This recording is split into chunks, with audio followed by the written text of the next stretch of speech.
AGN, MTLS, Asnow, and Sentinel, amongst others. He's a short story writer, some of which include African Tales at Jail Point in 1999, One More Tale of the Road, 2003, and Truth Be Told, Diaries of Dead African in 2003. His more honest anthologies consist of The Ghost of Sani Abacha in 2012, How to Spell Nigeria in 100 Short Stories, Volume 1 in 2013, and Volume 2 in 2016. Ladies and gentlemen, please welcome Mr. Barrister Chuma Nwokolo. Barrister, please, you can say hi to us. Thank you very much. I'm glad to be here. Can you hear me? Very well, we can hear you very well. Okay, I'm glad to be here. I'm glad to be part of this panel. I hope we can make some damage in the ignorance in the law today. All right, thank you very much, sir. Thank you. Okay, our second panelist is Davidson Oturu. He is, Mr. Davidson Oturu is a partner at LX and Force, a full-service firm with offices in Nigeria and Ghana. He heads the firm's Media, Communications, and Technology Intellectual Property Practice Group. His clients are in a variety of industries, including media, broadcasting, telecommunications, information technology, private equity, financial services, and payment and capital market. He provides practical and strategic advice to video on demand and streaming platforms, leading telecommunications service providers, mobile network operators, infrastructure owners and investors, technology suppliers and equipment manufacturers, and financial institutions. He counsels on a range of issues, which include mergers and acquisition ventures, partnering arrangements and network sharing, regulation and competition, including compliance, interconnection agreements, rights of access, pricing, and bonding and bundling, and telecoms financing transaction. He's a member of Nigerian Bar Association International Section, the International Bar Association, the Chartered Management Institute UK, the International Technology Law Association, the International Trademark Association, and UK Chartered Institute of Trademarks Attorney. Ladies and gentlemen, please welcome Mr. Davidson Oturu. Mr. Davidson, you're welcome to this section. Thank you very much, Bright. How are you doing? Glad to be here. Yeah, thank you very much. Great to have you. So at this point, I'm going to be introducing our host, the anchor of this section, and then hand over to her. Her name is Ian Lawal. She's an entrepreneur. Please don't read my bio. don't. Let's just get right into it. All right, ladies and gentlemen, at this point, I hand over to Ian. Thank you. Take over. Thank you so much, Bright. Thank you. And you're doing a fantastic job on the Film for Impact Festival. I just want to commend you. It's been awesome.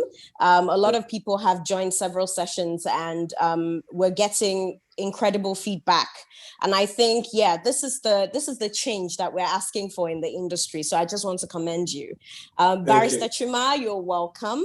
Thank you very much. Davidson, can I call you Davidson? What should I call you? Should I call you Davidson or call you Mr. Oturu? Which one? You can call me Davidson, that's fine. Davidson, okay. All right, so you're welcome. Let's get right into that it. Case, I insist on being called Chuma as well. There should be no discrimination. Okay. Okay, sir. Let's get right into it. Intellectual property. By definition, what do we mean by intellectual property? I think it's very important for our industry to know and for everybody watching to know. So yes, Barrister Chuma, please. What do you mean by intellectual property? Well, I think the important thing about intellectual property is that in Nigeria, we understand we are all traders. No matter what you have studied in school, we understand that a bag of rice is property. But it is very important for us to understand also that when you exert your intellect, your brain power on any subject at all, and you can reduce that subject into a form that can be recorded or written or reproduced, that you have created property in it. And this is so important because if you go into somebody's house and carry away a bag of rice, he understands that you have carried property. But when you have simply written something, it's also important for us to understand that property has been created by an exercise of intellect. So in a very simple, sentence, intellectual property is property that is created by an exercise of intellect and reached into a form that the law can produce, can protect.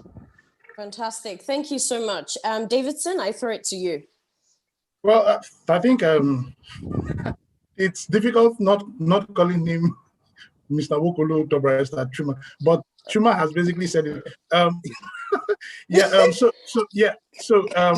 I wouldn't want to repeat that. So I would like to sort of look for a way to practicalize it. So intellectual property deals with your intangible creations, what you use your mind to create.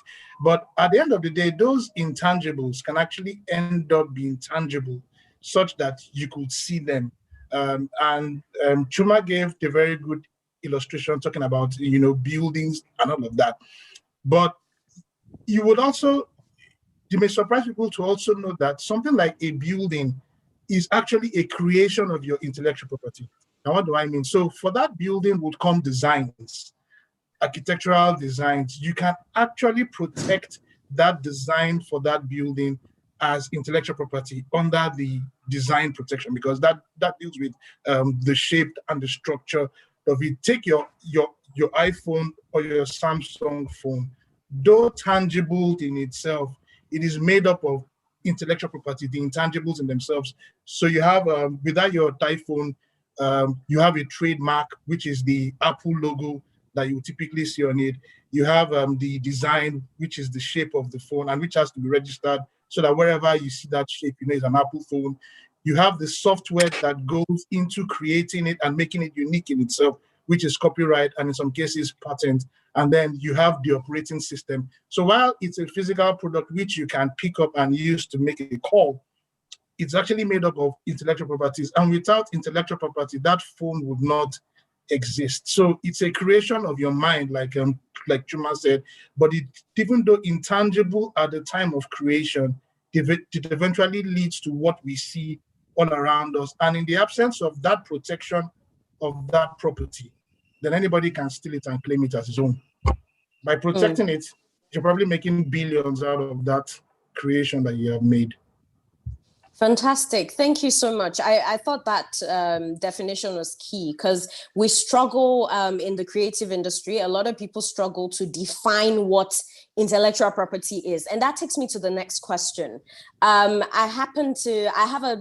run a talent management company and I've managed writers, right? And we've had this conversation with them severally.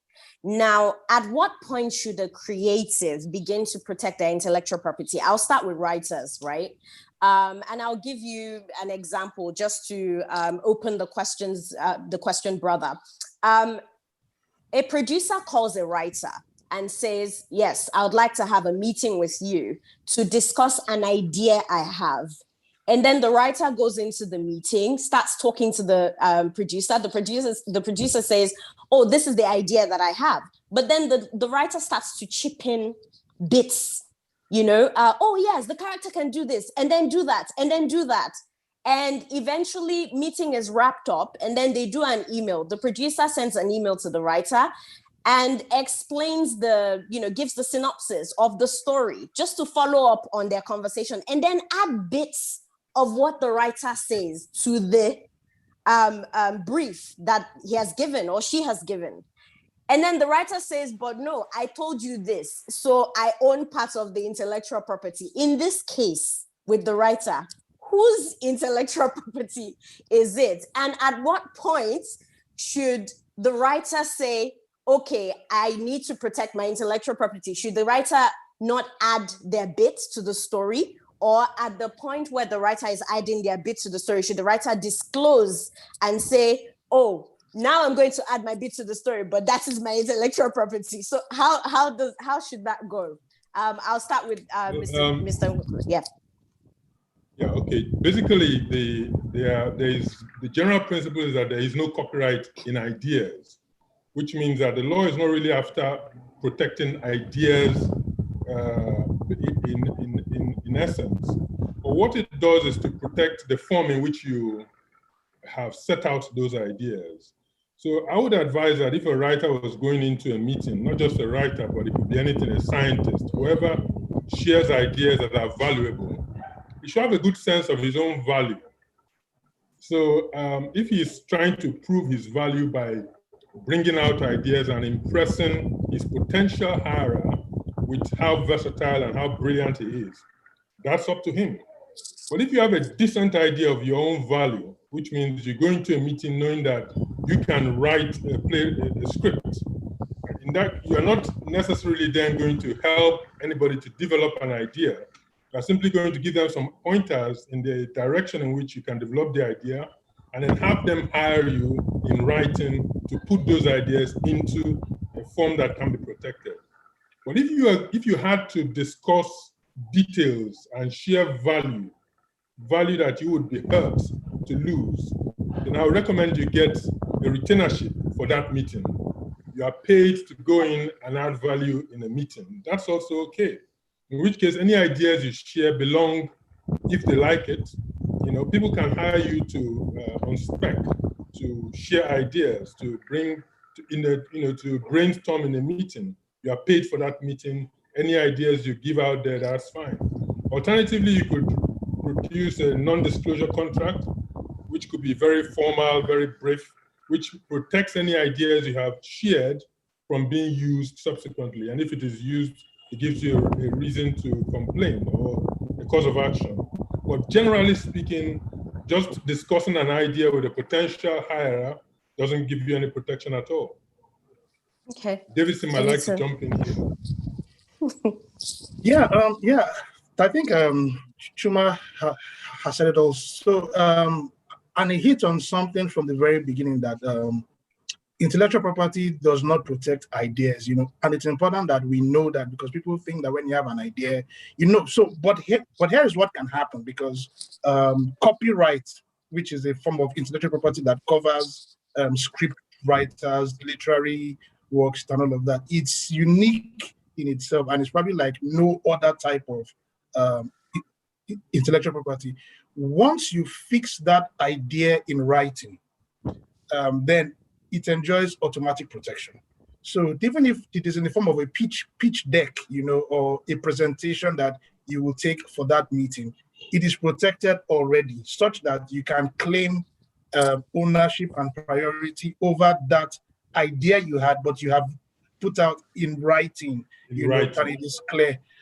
So then if somebody now decides to use that, you know, idea, but it's no longer just an idea now because it was put in writing, then you can now claim that there's copyright infringement. Now, what people do to create that extra layer for them is that they register it with the Copyright Commission. But that registration with the Copyright Commission is not the protection in itself.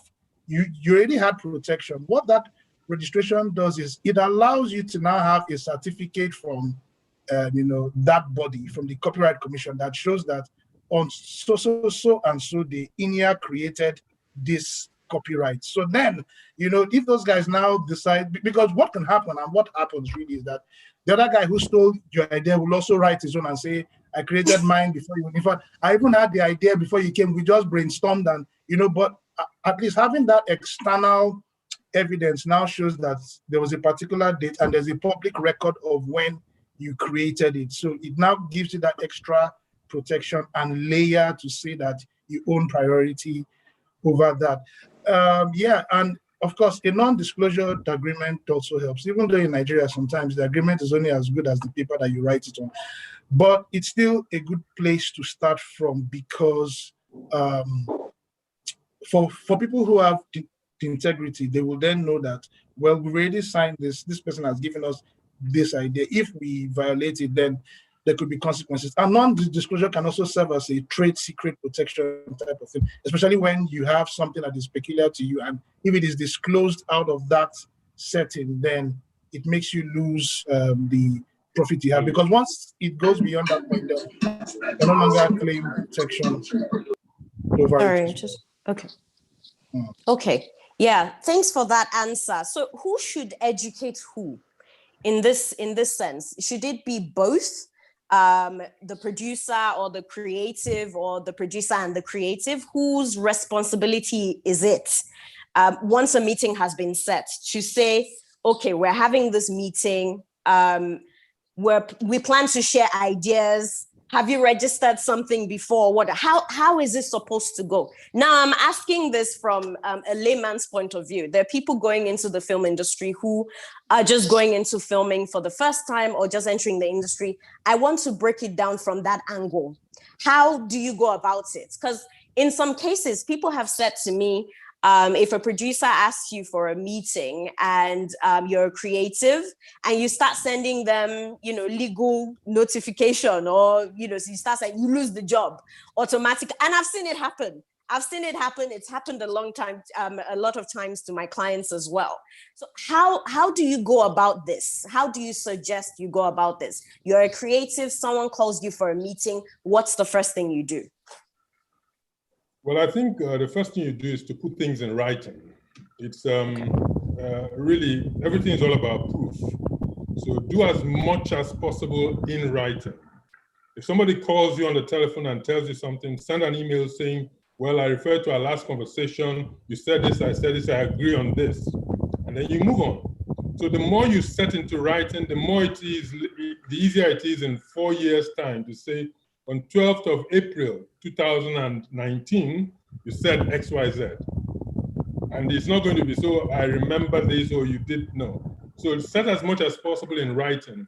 Even if you have written it, even if you have sent that email saying, you said this, I said this. If it is not correct, he should write back and say, no, that's not what I remember. But if he says nothing in a business correspondence, that's good evidence. So that's important. It doesn't have to, you don't have to start by saying, well, I'm going to talk to my lawyer or here's a contract. That email is a contract. The second thing is for writers, creatives to know their value. Do not be treated like a prostitute. Well, the other person said they'll do this. Well, go with that other person. Have a sense of your value. So if you say, look, I'm not going to go into this, I'm not going to pitch you a story unless you pay me for it. That's your value. If there's somebody else who's going to be happy to pitch 15 stories without being paid, go with them. So the important, but don't be panicked into producers or directors who are happy to exploit you for nothing. And if you are going to compete with people who are providing services for free, well, even prostitutes have their value. They don't compete with amateurs. They are professionals. So as a writer, you should have your value. You have a good sense of your value.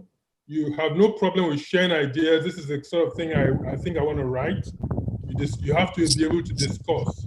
Don't be afraid of, actually, creativity is its own well. The more you produce, the more fertile you are. So don't fundamentally be afraid of sharing ideas. There's nothing wrong with it. But you should know where to draw the line.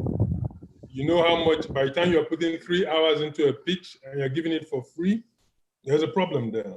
So I would advise that writers not be afraid of sharing ideas.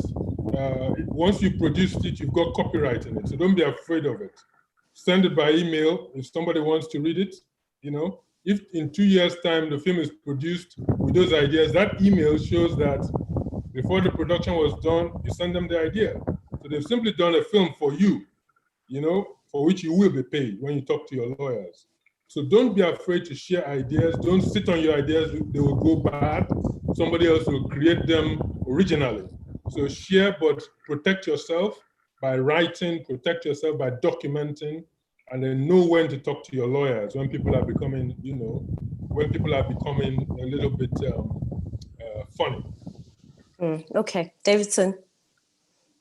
Well, yeah, I mean, there's hardly much to add to that, really. One of the things that I actually wanted to say was placing value on what you do, which is what Chuma has said, because and I think it's something that the creatives themselves need to deliberately do.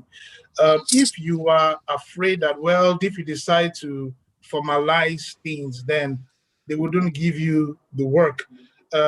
It then means that you're probably dealing with a lot of producers or directors that prey on people, and so the less people that they have to prey,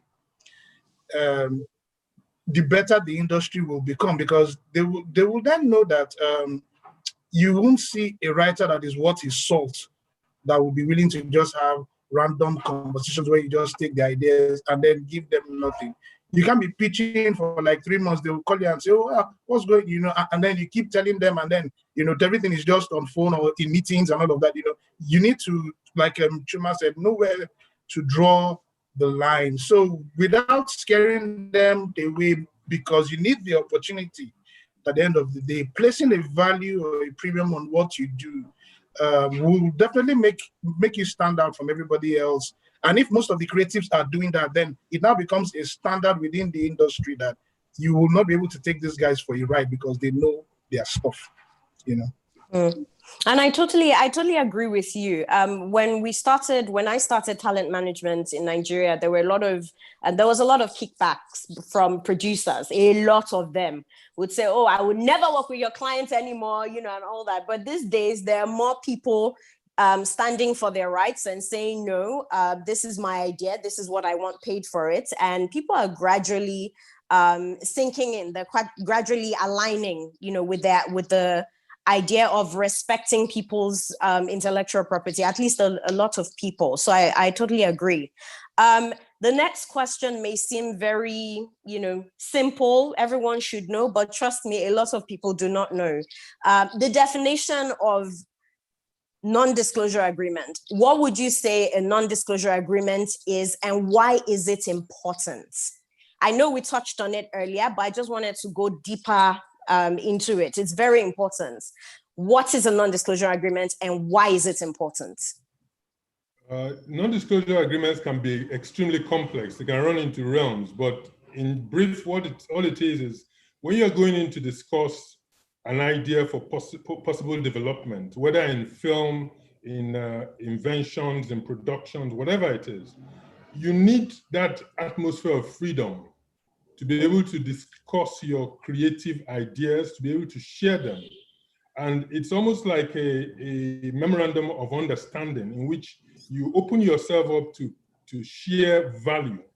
But you, at the same time, you recognize that if the agreement does not result in a deal, that you are going to be very prejudiced because the person you are talking with can walk away and use those ideas that you have shared to prejudice your own interest. So a non-disclosure agreement creates that room. It makes sure that everybody who is party to it has committed that they will not disclose the ideas that are shared in the course of that cooperation with third parties. And that if they do so, they will be subject to serious penalty. And of course, it's only what the integrity of the people who sign it. If you are working with with people who have no integrity, those agreements are not what they are sought. So the first rule is deal with people you trust. The non-disclosure agreement is simply something that helps, that reminds parties that this is not just a play, a game we're in, that there is serious consequences attending to simply discussing these ideas with my wife or my girlfriend or my boyfriend or in the party. You just want to, share the fact that you're doing big things. So that non-disclosure agreement tightens everybody's belt to understand that there is serious penalties connected with being loose-mouthed about this. So that in a nutshell is what a non-disclosure agreement is. Thank you. Davidson. Oh, you're on mute. You need to unmute yourself. Yeah. Sorry. Yeah. Again, just to maybe add some salt to the already cooked food. Yeah. So you need to see a non-disclosure, like the name would imply it. And like Chuma said, you are saying information will be disclosed, right, during the course of our interactions. Now, this information I am disclosing to you, you will not use it, to your benefit and to my detriment, because it will then mean that when we sign the non-disclosure agreement, I will now be at liberty to tell you possibly everything about, my intellectual property, and I would have that freedom to tell you those things, because the intention is that at the end you will not go behind my back and use it. So they would have clauses like, indemnity, damages, because if I have disclosed those things to you, and then maybe 3 months later, you now say, well, we're not going with this idea. Now, those non-disclosure agreements would usually have a period when, in fact, what I've disclosed to you by way of documents, right, you are supposed to return them back to me if we're not going forward. And then there will be a timeline within which I can bring an action against you, or within which that information should be destroyed and all of that. So if the non-disclosure agreement says that for the next 10 years, that information that I've given to you will be confidential. If within 3 years I suddenly see a movie, right, that seems to be a replica of what I discussed with you, then I can bring an action against you because you have now disclosed the information that I gave you. You may even decide to circumvent me by maybe using another producer, you know, or setting up a shelf company that will produce the movie so that I can still, so that that person can now let us know how his idea so resembled mine, you know. And, you know, of course, people can have similar ideas. I remember when there were these 2 American movies, came out almost the same time. One ended up in a blockbuster, the other one was a bomb. White House Down and Olympus Has Fallen. You know, as in how two folks could just be in different places and coming up with was quite, you know, but nobody could say that one plagiarized the other because ideas are what they are. You may think that you have the next best thing and somebody else has it. But, you know, the non-disclosure agreement would allow you to, you know, let out all what is there for you. You know, like the client told me, she's in the e-commerce space, but she said, you know, there was this guy that said, oh, that he wants to discuss a few things with us. So she now called him. They were now discussing. She was now telling him, you know, said, that this idea, it has been on his mind since, you know. So she now called me out of fear that look at what is happening. So we're now trying to at least register the copyright for her so that we can show that. In fact, she said it is urgent. She needs, because the guy suddenly said, this idea, I've had it for. So there's problem now. No non-disclosure, nothing in writing, just phone call. So. Yeah, so would you say the best time to introduce a non-disclosure agreement is from before you speak? Or would you say, I know that it was touched a while ago, I just want to clarify, because these are questions we get a lot. When do you introduce it? Is it best to introduce it? Or I would like to have a meeting with you to discuss some ideas. Fantastic. Please sign this non-disclosure agreement ahead of our meeting. Or yes, I'll meet with you. And then once the meeting is done, you send an email reiterating everything that was said, and then send a non-disclosure agreement. Which one is best out of both? Sorry, you need to unmute yourself. Yes, okay. Like I've said before, the non-disclosure agreement is a technical bit of, you know, it's a technical document. By the time you have it, you probably are, you know, indebted to a lawyer. It's not something you do at the very start of conversations. Usually, most of the time, you already have a relationship with the movie maker. So when you have a conversation, you are discussing ideas with him. Your detailed ideas are what you should protect.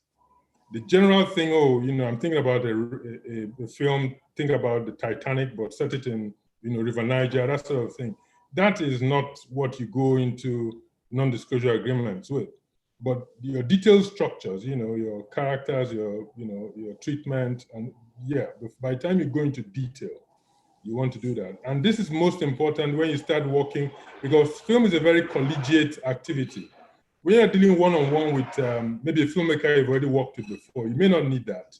But when other talents come on board, when the potential producer is there, and so you do need, for everybody who is party to that, you do need to have non-disclosure on the ground. So like I said, it's a fine line. There are no hard rules, and you could at the stage you're communicating with your potential partners, start with ideas that are very broad and general and very generic, but by the time details are required, a detailed pitch, you certainly should have a non-disclosure on ground. And really, I should also say that you don't need a non-disclosure in every agreement. Like Davidson, mentioned earlier, the copyright is sui generis. You are protected, whether you do nothing. Once you have produced it and you have reduced it into work, what I always discourage is just talking. If you're just talking, yes, you are, pissing away your ideas. As a matter of fact, most of it, if you're talking, you don't have the zeal to write it anymore. So be serious, be professional, reduce your ideas into writing, communicate them in writing. There's a track record, the protection is there. You almost need no non-disclosure agreement when you're at that level. Probably because obviously you are protected. You have protected your ideas, or when it's in that form, almost as much as you can with a non-disclosure agreement. Non-disclosure agreements come into play at a much higher level of interaction when you are dealing with multiple parties on the table and people who are not party to the particular production. They may be just talents hired for the meeting, and so you are worried that they could just walk away and do other things. Okay, thank you. Davidson, do you have anything to add? You've muted it. Yeah.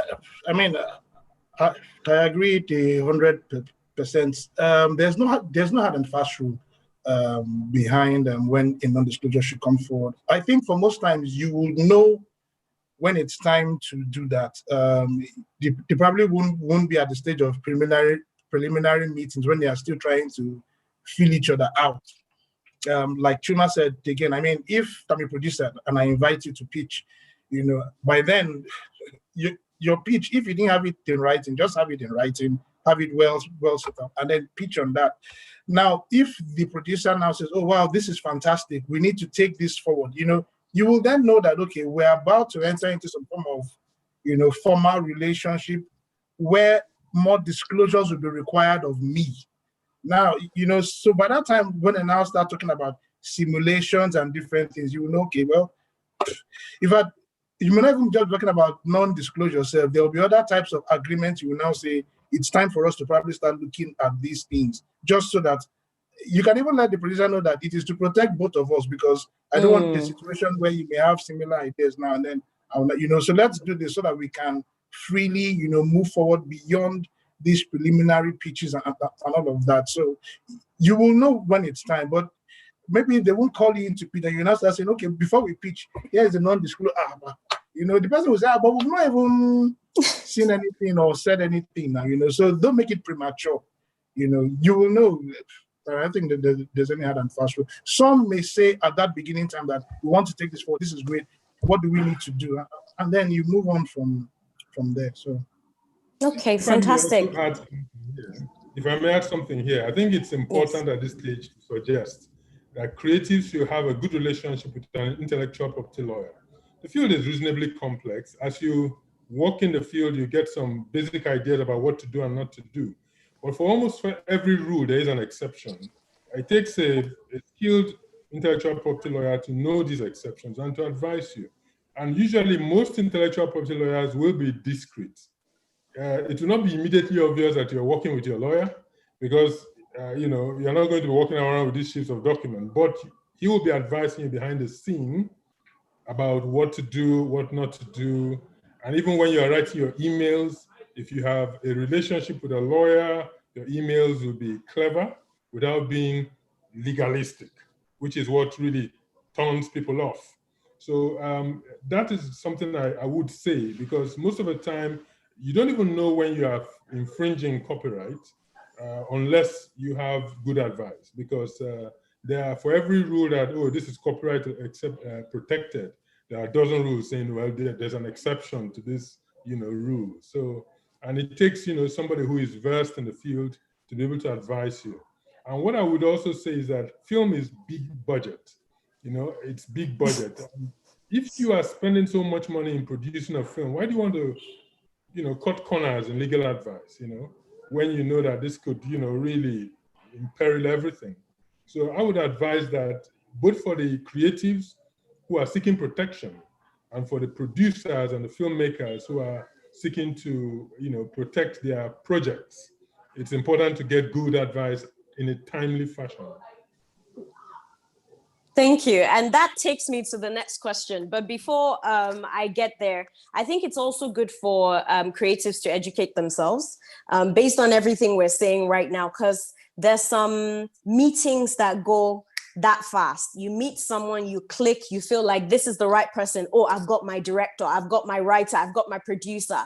And then conversations can last for 5 hours, where you get so carried away, and before you know it, you've robbed intellectual property in and out in that way for several projects. In fact, there are meetings that would take place and people would discuss their whole slate of films. So I think it's also very important for creatives to educate themselves, know the boundaries, understand when it's getting to the point where, okay, I feel like we're mixing up ideas now, or I feel I should introduce something, and know when to stop it. So that's very important. And yes, it leads me to the next question. There's this notion in our industry that legal counsel is very expensive.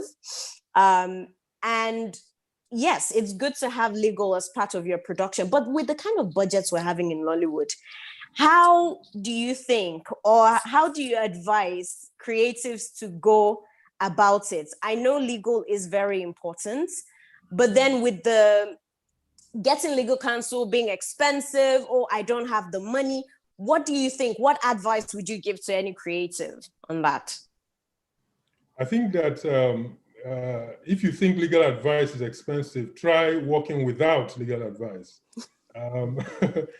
So I think there's no question. I mean, there are, you know, you have lawyers for every budget. You have, and there is absolutely no excuse for a decent production not to have a lawyer on retainer. It's just as simple. I don't understand how it's possible.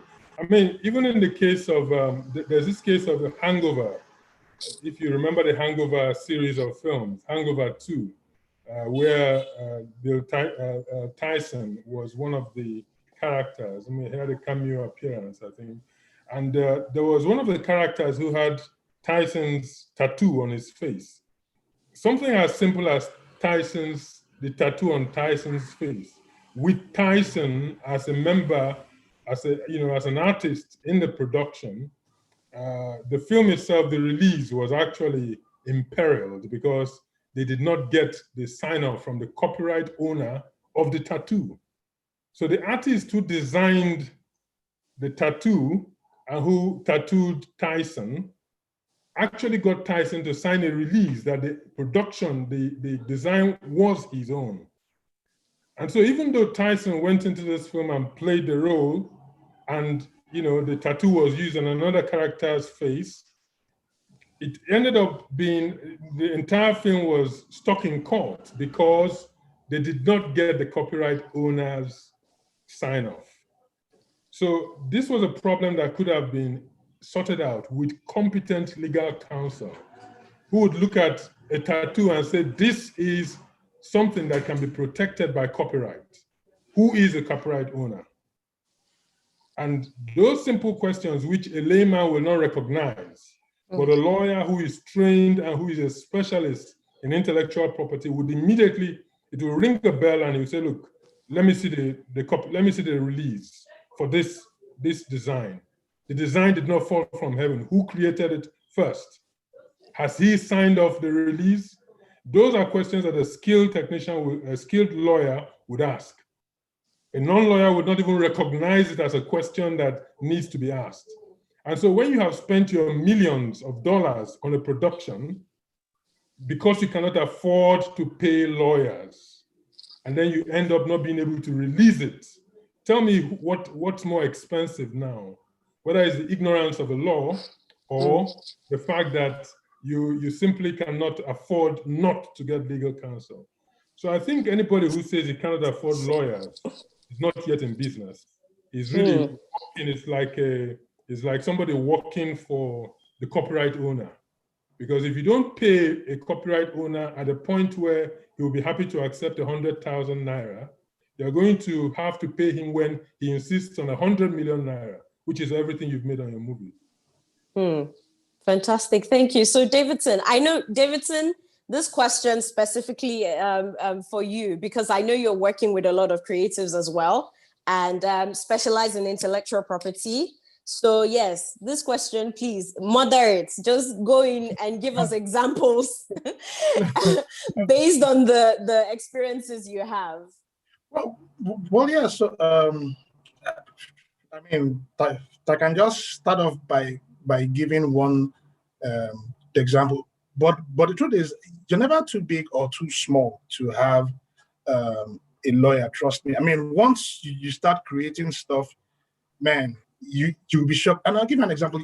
You know, when we started, we said intellectual property dissolved around it. So there's this client of mine. They manufacture.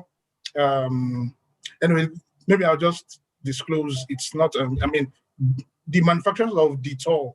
They wanted to do an advertisement, right? So they got a celebrity, Chidima, this singer, to, you know, they got Dakore to do some of their advertisements. And when Chidima was celebrating her 30th birthday, there were some pictures that, you know, a photographer did. So the photographer said, oh, you know what, Chidima, don't pay for these pictures. I will just take you these pictures. So, and the pictures were so nice, you know, 30th now, it was cool. So they took those pictures. And then when the tall guys wanted to take a picture, she said, no, I have these lovely pictures, you know, that this photographer took for me. So she now gave them the pictures. They now use those pictures for the advertisement.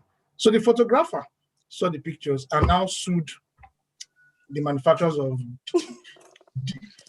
Now you say, what is my picture now? You know, I mean, somebody took me a picture paid. Now. Who on? You know, so no, but you see, the thing that was that he even gave me to have free. He said, no, don't pay.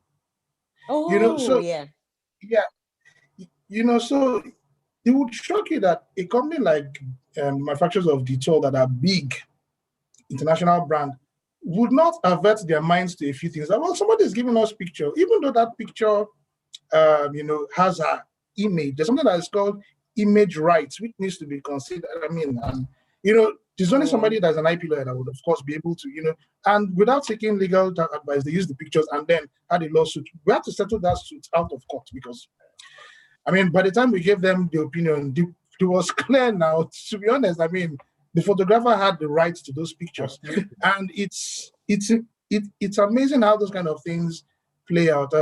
There's an international example when Robin Thicke released a song with Pharrell, you know, and that song was big, Bloodlines. But what they did was they sampled part of one of Marvin Gaye's songs that he sang in the 70s. Marvin Gaye is dead now, you know, so they just sampled one side, you know, just one small side in the song and moved on. The lyrics were not from there. And the estate of Marvin Gaye now sued Robin Thicke. And the court ordered that they be paid $16 million. So they paid legal fees, which were not small, and then still paid $60 million for a song when they could have sought the right type of, you know, so it would interest you all the different things that go into play. Of course, there are other, well, Inya probably knows this example, and I will not use that example, but you know how people just get involved in all manner of it's your example. You know, that's how I met Davidson, by the way, a few years ago. Yeah. That's how I found you. how people you know, get entangled, you know, in all these things, and then to unpack it can be quite difficult. Are lawyers expensive? Well, so it may interest you to note that though it may appear that way, you know, just like what Chuma said, try not having a lawyer now. As simple as it may seem, but this is just an agreement. I've read it. Haven't you had situations where a lawyer reads the same agreement that you've been reading since, and they say, I know that, but this agreement is, you'll be like, but this is not good. By the time it now breaks down what you're getting involved in, you realize that it was 12 years a slave that you were trying to get into. So it's not something that you can negotiate, really, just having that understanding. And because the lawyers who operate in this space realize that all creatives don't have money. So money may not even be the principal thing at the end of the day when they are trying to help you. They're simply trying to help you to protect what you have. And if you grow eventually, the lawyer grows with you. You know, so that understanding sometimes is behind the minds of most, you know, lawyers that operate within this space. I mean, I've had clients that when we were starting off with them, either in the tech space or in the creative space, they were not that big, but by consistently providing them the right type of advice, unpacking the different agreements that they had that were just crap, those kind of things suddenly open their eyes to what is possible with their market, with their industry. And then they have that confidence to move forward beyond what they've been doing. Somebody was telling me the other day that he has this idea, but he doesn't want to go to the government because they will steal it. I was like, dude, that's why an NDA, so, the level of ignorance is, you're like, what? Dude, don't do this by yourself now. You can't just be going for, no, now.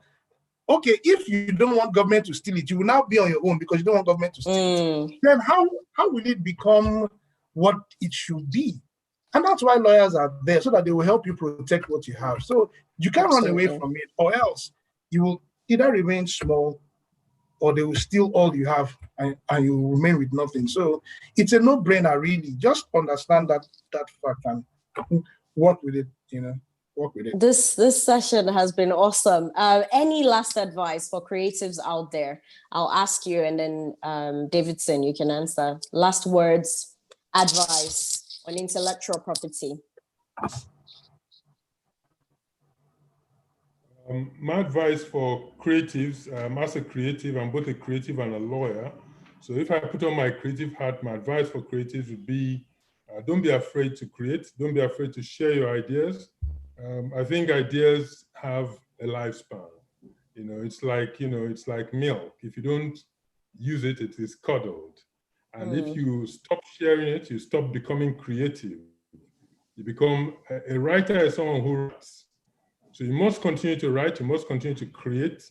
Be assured that your production is protected at the point of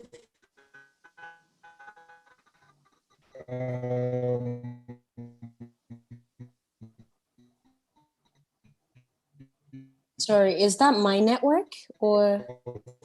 No, it's Chima's network. It's okay. It's his network. Okay, sir. Okay. Don't be someone who thinks about ideas. Be someone who writes ideas. To protect it and share it. The connection is unstable. I'm not sure if you should create. Should reduce it. Yes, we can hear you now. Use it, whether it's in audio or film, reduce it into a protectable format and share it. It's better that you are produced expire, because eventually films or books that are so similar to what you had and protected 100% will eventually hit the market. I believe I have a principle that the day you get an idea, there are 30 other people in your area who get the same idea. So it becomes a rush to production, a rush to writing.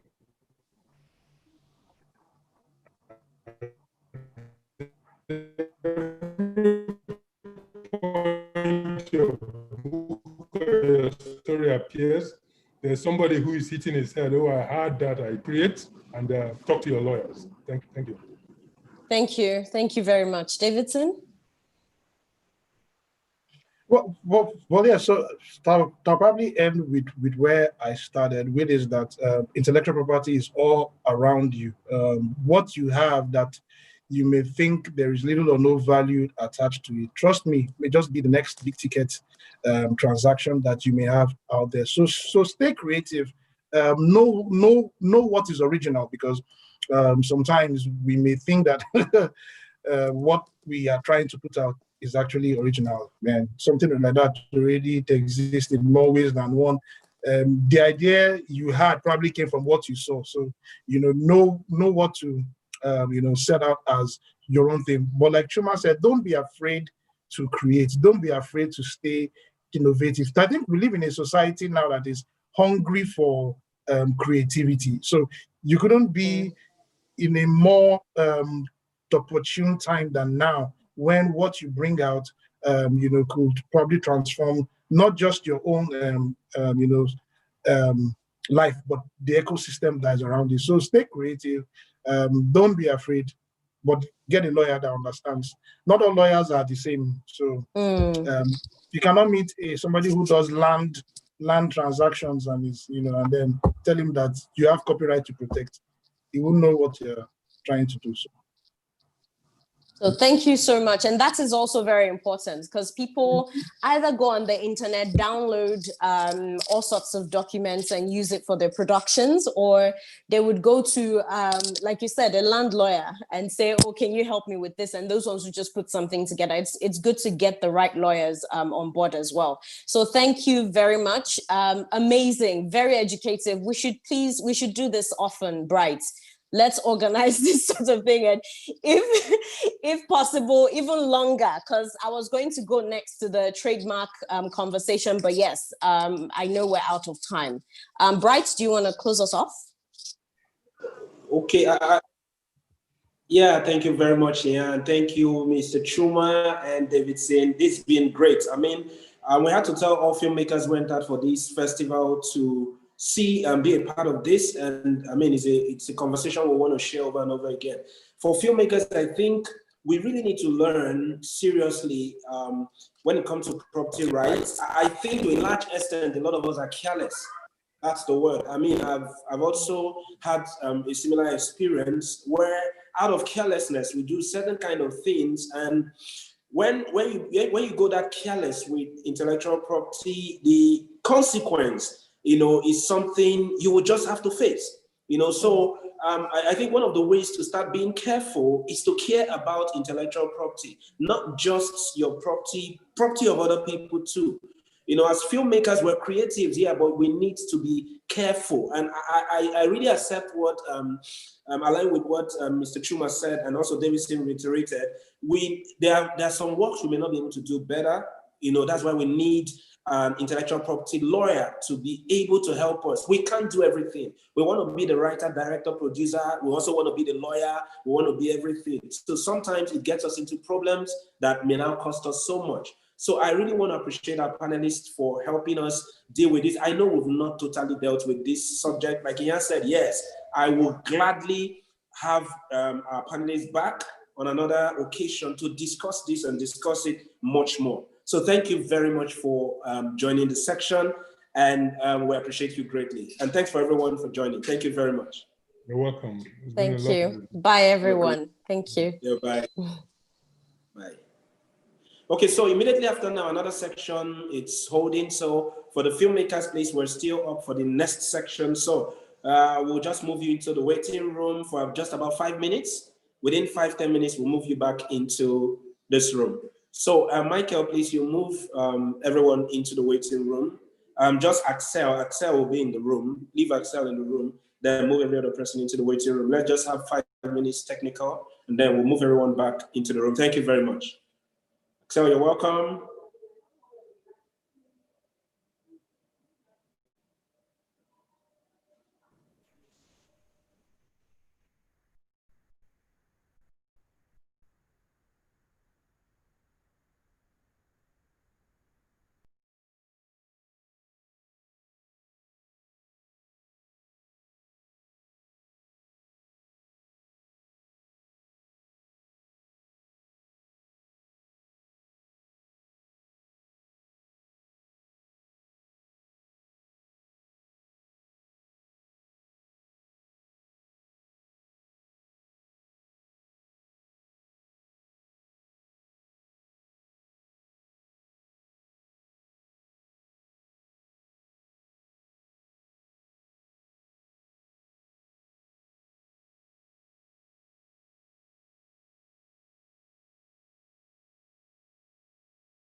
Axel, good morning.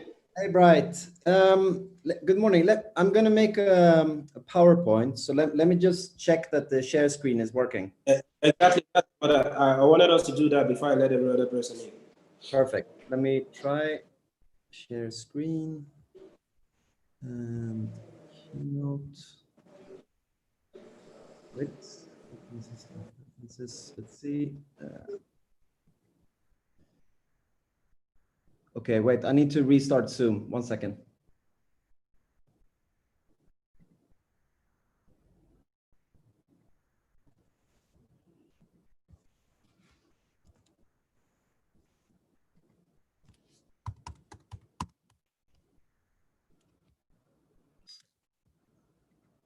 Okay.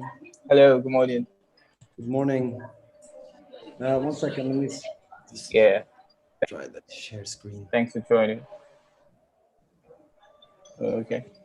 Okay, Michael, Axel is trying to share his screen. Once he's done and we're set, can now move people into the room. Yes. Okay. Okay.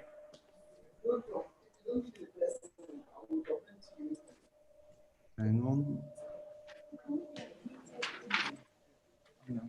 Wait here. No, not yet.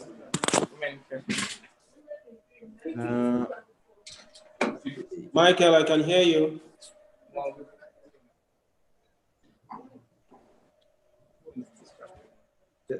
Was it working? Do you see my screen? Yes, I can see your screen. So you see the presentation? Yeah, climate change adaptation, yeah. Okay. And can you also see my face, like a small thumbnail or something? Or Yes, I can see very well. Can I start like this, or do we need to? No, you can start like this. What we just need to do, let in the participants, then we'll kick off. Right? Okay, are you ready, Axel? I'm ready. Tẹ́yìn náà bá lọ ṣe mistake lásán tẹ́ bá lọ wọ Twitter wọ́n máa pè é ní single nìyẹn ṣẹ́wọ̀n. I can see you. Disclaimer, but I've admitted this Clement, so I don't know if it's the same person.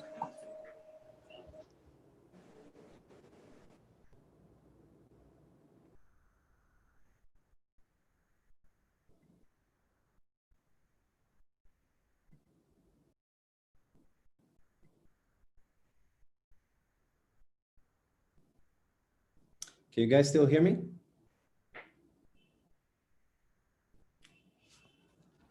Yes. Okay, Clear. great.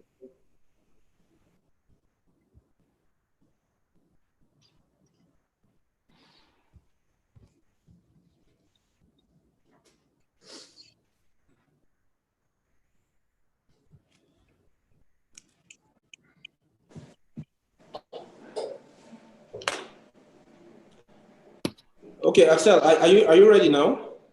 I am. Okay, good. So I will let in the participants, then we'll kick off. Okay, let me know when to start.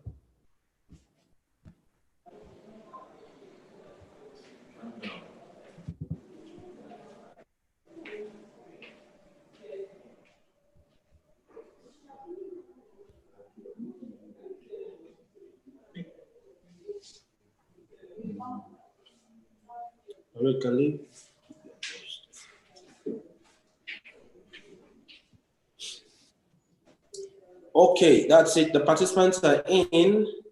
All right, officially, I welcome everyone to this section. The section is on climate change, adaptation and conservation, powered by Embassy of Sweden.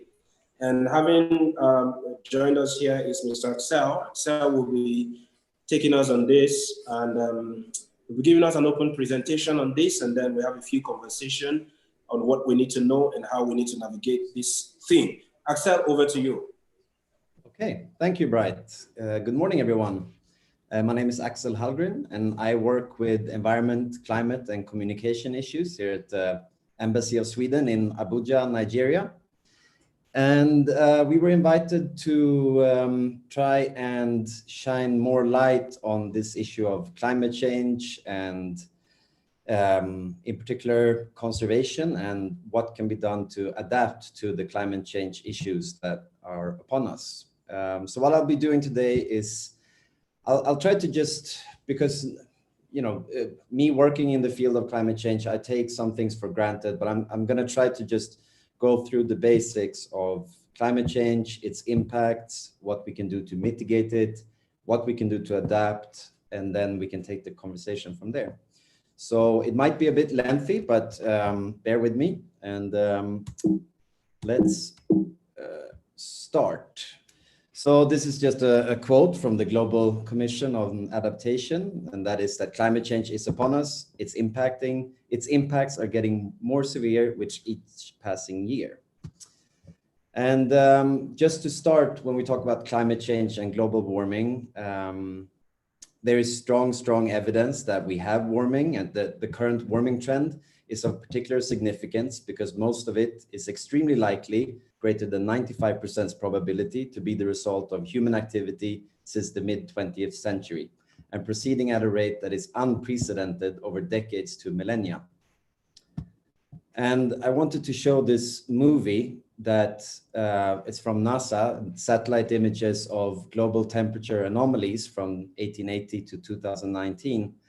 And we can clearly see how the temperatures are rising, and that it's especially rising at the poles. The most significant change is there. And let's just see where it ends. There, you can see it's quite severe, and what's most alarming is the time frame that this change has occurred. And this is another piece of strong evidence that climate science uses, and that's drilling down into the ice cores, because the ice cores can show us history as far back as 400,000 years. And this graph is from the Antarctica ice core, and it shows us the blue line is the carbon dioxide rate that was in the atmosphere during that time. And you can see that because basically in the ice, you have trapped air bubbles, and in the air bubbles, you can measure the carbon dioxide. And then the red line represents temperature, because we can create a temperature proxy looking at the oxygen isotopes. And the alarming thing here, if you look at the end of this graph towards 0 on the right side, is the carbon dioxide parts per million in the atmosphere is rising way above the tops we see back in time, basically. And this is why we expect a very alarming and rapid warming now. And we're already seeing it. So just to give a brief overview of the impacts of this climate change and what does increase in temperature actually result in. And I think, especially in the African context, and one thing that's becoming very clear each year as we progress, is that the variable rainfall, meaning that decrease in rainfall in some parts of the continent and increase in rainfall along coastal areas and other parts of the continent. And we see sea level rise, flooding, erosion, drought and increasing desertification, land degradation, which refers to basically arable land becoming impaired and the quality of soil decreases, extreme weather events such as thunderstorm, lightning, landslides, floods are increasing, and freshwater resources and loss of biodiversity is seen all across the board. And I was asked to kind of put this into a Nigerian context, and I think this is also relatable to many African countries, because the impacts, unfortunately, of climate change is kind of seen more directly in the developing world, because the resilience to these changes are less. And just looking at the different sectors, I think the main one would be agriculture, because over 70% of the country's population is engaged in agriculture as their primary occupation and means of livelihood. And the higher temperatures, lower rainfall, droughts, and desertification reduces that arable farmland and lower the yield. And Just an example, this year, not long ago, I think over 25 to 30% of the rice crops were spoiled here in Nigeria due to torrential rains and floods. And that had a tremendous impact on both economy and food stability. Another one is fisheries, and climate change affects the nature and characteristics of freshwater, and that is something that many Nigerians depend upon. And then this relates back to food security and waters, because the unpredictable rainfall, heat stress, and droughts can affect food production. Another sector that is impacted is forestry, because you have erosion and excessive wind reduces the amount of forestry products, such as wood and cane. Health is another important sector to talk about, because climate change has serious implications there as well. You have heat waves that can be lethal to especially very young and old populations. You have waterborne illnesses and infectious diseases rising, and air pollution. And an example of diseases that are rising is, for example, cholera, Ebola, and malaria, because they thrive in these warm or very wet climates. Another sectoral impact is, of course, then the economy, because the agriculture sector and the amount of people that are depending on it is affected. So that will have an adverse effect on the gross domestic product. And then the energy sector, because climate change is expected to negatively impact the already limited electrical supply in Nigeria. And that's through its impact on, for example, the hydroelectric systems that we have here, but also kind of damage to transmission lines and equipment. And then I think it's very, very important to bring up the demographic impacts, because climate change will affect income groups differently.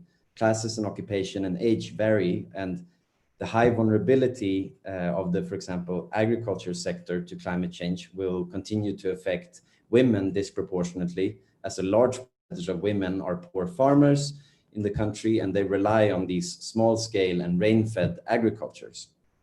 And then lastly, it's not a sector per se, but all these sectors, then there are strong evidence and science that these, when these sectors are impacted, it also impacts the rise of conflicts, because I mean, a casual mechanism that can link climate change to violence in Nigeria is because when poor responses to climatic shifts, they create shortages of resources such as land and water. And when these shortages leads to secondary impacts such as sickness, hunger, and joblessness, that will in turn open the door to conflict. So you have to look at climate change impacts in a very holistic manner to actually understand its grave impact. So basically, from temperature rise by emitting carbon dioxide, the greenhouse gas that prohibits sun radiation to heat, the sun radiation and heat to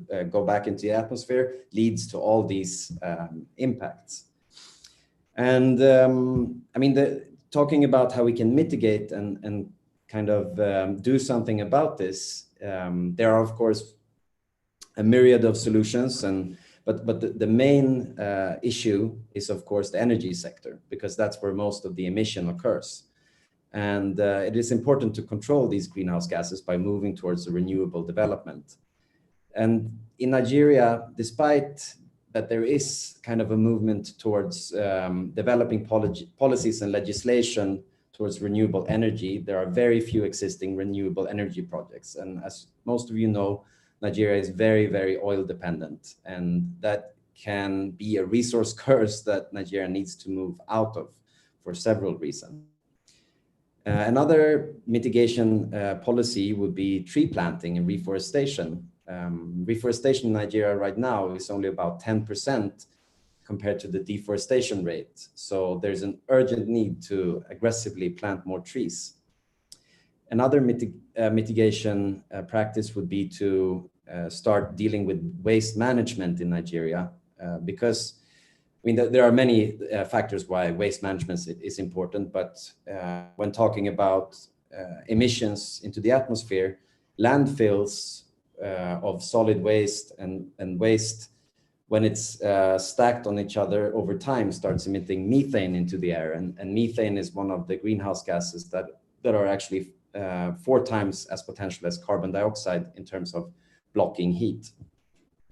And then finally, I think it's worth saying, like, other sector and lifestyle choices needs to be taken into consideration. So we need to encourage citizens to live a more sustainable lifestyle. And that can include less meat consumption, phasing out inefficient appliances, and greater access to the use of public transportation. And then what I wanted to talk about today, because basically what we're seeing is that even though we have all these plans for mitigating climate change, it's not happening near as fast enough. And the impacts are already here, basically. So a large part of the science now is also looking at, okay, what can we do to adapt? Because especially in Africa, we need adaptation and urgently. And basically adaptation doesn't mean that we stop looking and working at mitigation, but it means that we create societies that are more resilient to the changes that will occur and that already are occurring. Because there are science that say, even if we would stop all carbon emissions today, there's a kind of a long lag between when the emissions happen and when the changes occur. So if we stop everything today, we will see these effects continuing for 50 and 100 years from now anyway. So, and talking about adaptation, I think the main sector that needs to adapt, as when we talked about impacts, especially here in Nigeria, would be the agriculture sector. And that includes new technologies that look at how we can diversify crops, how we can adopt more drought-tolerant crops, and also how we can get early warning systems to predict weather patterns more efficiently and get that information to trickle down to the rural and small-scale farmers. Insurance is another important tool because insurance provision has a potential to reduce impact of climate change, and insurance policyholders. Nigerian insurers have not paid sufficient attention to the impact of climate change thus far. And then infrastructure, because the infrastructure, for example, on rain-fed agriculture becomes unreliable, and it's extremely lacking in Nigeria. And another infrastructure problem related to that is roads. So we need good roads that connect communities, because otherwise it will be very, very hard to efficiently distribute the necessary kind of agricultural inputs that the rural farmers need. And then looking at infrastructural changes to the urban areas has to consider climate change in city planning. For example, we need to build cities so they can handle floods and rainfall. And then another adaptation strategy that I think is very important is the level of awareness. Studies indicate that Nigerian media has not given sufficient attention to climate change issues, and the degree of information available then also kind of influences the awareness of climate change issues. And as I mentioned before, early warning systems and technology plays a huge role here. Satellite data and the meteorological institutions needs to be able to take global data and localize it. And because otherwise we need to be more proactive, basically, in the way we're dealing with that type of data in order to avoid spoils such as occurred this year with the rice crops.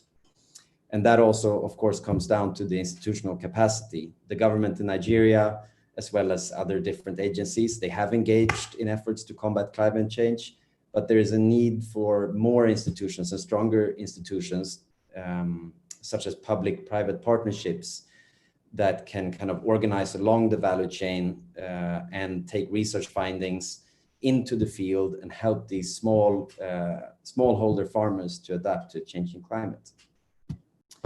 Okay, so let's take a breather, a moment to relax and look at this beautiful imagery of Nigerian forest landscape.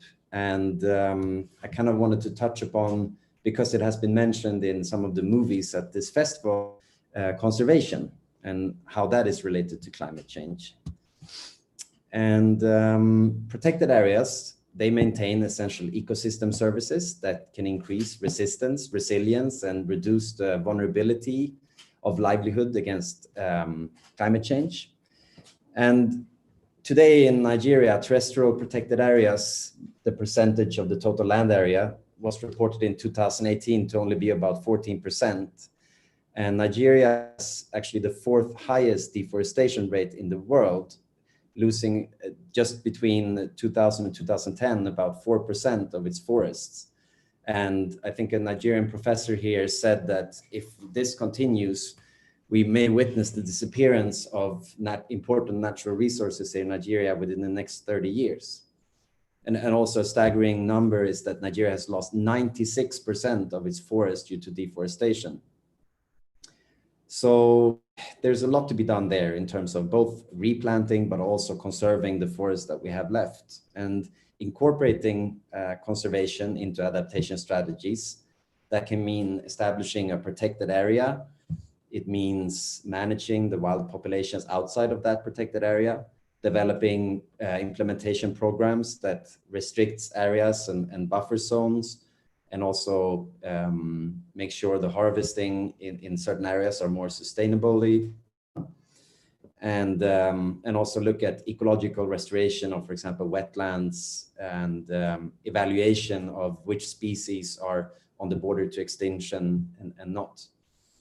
And also I think, because during this festival, there was a very, very good movie on, for example, the Kruger Park conservation area. And I think conservation areas and protected areas in the past, they've been kind of totally protected, enforced by locking off land and expelling people from nature or denying access to nature. And the new trend, and I think that needs to be done, is rather make Nigerians stewards of the environment and have a participatory conservation approach where you kind of incorporate local and indigenous communities awareness and knowledge about the environment, so they can be brought into the process of conserving biodiversity, and they themselves can also benefit directly from it. Because if you just say, this piece of land will now be protected for the greater good, and expel people from it, that will just lead to more conflict, and has shown in the past that it's very hard to actually then enforce and make it into a successful protected area. Another topic that has been touched upon during this festival that I think is worth talking more about is the waste management, and Nigeria's solid waste generation, the characteristics and kind of current management practices is a large contributor to climate change. And it doesn't stop there with climate change. It also affects the world. We see tons of, for example, plastic pollution that ends up in the ocean and then kind of spreads into a global problem. And that is an issue we need to deal with globally, in our opinion. Because plastic pollution is capable of affecting land, waterways, and oceans, as a large percentage of marine and land creatures have died due to the fact of plastic, and causes hazards to soil. Another direct link, for example, where you see plastic pollution and climate change will be that it blocks drainages, it fills up land, causing floods and erosion. So it kind of becomes a feedback loop where it exacerbates climate change impacts that are already there. And in terms of waste management, there's this classic 5 R's approach that I think is always good to talk about. Maybe we can discuss. And it's the refuse, meaning what can we take away? What is unnecessary in terms of these kind of single-use plastics, for example? And can we reduce that? What role does the companies have that sell this plastic? What should be their responsibility? And what can we reuse and repurpose? And then finally, how can we recycle it? So, I mean, this whole presentation paints a rather dark picture of where we're heading and all the grave impacts. But The good news is that adaptation and mitigation, if done right, is a potential for better growth and development. It creates new opportunities to save lives, protect nature, and reduce inequalities. So it shouldn't be seen as this standalone problem that we need to fix, but it should be integrated into all kinds of policies reflected in society. And solutions for a carbon-free world, technology-wise, actually already exists. And we see, Sweden sees a huge potential for solar and off-grid solar in Nigeria. And to recite an old climate change professor that I had, I mean, he said that the science is already there. We have known that this is a problem since the 80s. He said, like, quote unquote, we don't need more science. What we need is action. So yeah, I'm very happy that the film festival brought up and invited me to talk about this. And hopefully I've shed some light on the issue of climate change to people that maybe weren't that knowledgeable about it or want to know more. And I'm very happy to answer any questions you have. And I hope we can have a discussion, especially with the filmmakers that made films that touched upon the subject of climate change. Thank you. Thank you very much, Axel. Thank you very, very much. It's been a very informative one. Like when we spoke, a lot of people, not just filmmakers now, a lot of people, especially in this part of the globe, I won't use the word careless, but I think maybe they care less because they don't really know more. So conversations like these are conversations that are very necessary to make people know more. People will act on it when they know more about it. A lot of people don't know anything about climate change, or they don't know the consequences of climate change. We're very hopeful that apart from those of us who've been able to join the section, other people can key into this by watching it on YouTube. So Michael will share the link, the YouTube link of this video in the chats, in the chat section. So we can all, after now, still access it and also share with our networks. Okay, so if you have any question, anyone has any question, you can put it up in the chat. You can use the chat, put it up, and we'll ask the question. Okay, I want to recognize also the presence of some of our filmmakers that are here, whose films are currently screening at the festival. Okay, we have Cletus Clement is here. He made an amazing film with the title Back Waters. Okay, Axel, sorry, can you unshare your screen? Oh, sorry. Stop share. Yes. Oh, thank you. All right, so we have Axel here. Cletus, he made an amazing film titled Back Waters. Back Waters is currently screening at the festival, and we also have Mr. Ashwin, who made an amazing film too, titled Planet Police. Cletus, you're welcome. You're welcome to this section. You need to unmute yourself. Yes. Okay. Good morning, everybody. Can you hear me? Good morning. Yes, okay, we can hear you very well. Good morning, Bright. Yeah, good morning. Good morning, Mr. Halloween. Very insightful. Yeah, very insightful on the issue of climate change. When I got the message yesterday that today will be about climate change and global warming issue to discuss, I feel excited because my next documentary that I'm currently working on is related to that. And I think a better understanding of the issue of climate change will be better felt when the local, the people at the grassroots understand fully well the impact of climate change on health and livelihood. Understanding the fact that the environment serves as a deterministic factor in how we live our life.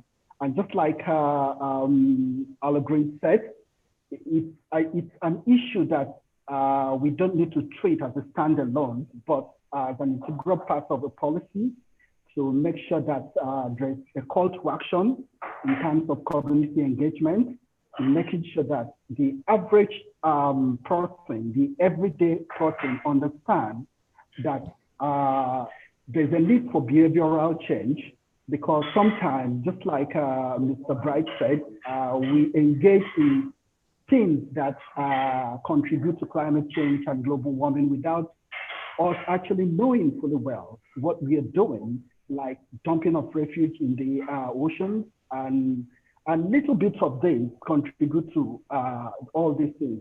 So I think there's a need for orientation, there's a need for more education in this field for us to actually understand. And like I said, in terms of behavioral change, so that we can begin to see ways on how we can mitigate this in terms of conservation, in terms of waste management, in terms of reducing the pollutions of the marine biodiversity. So I think it's a call that we really need to put into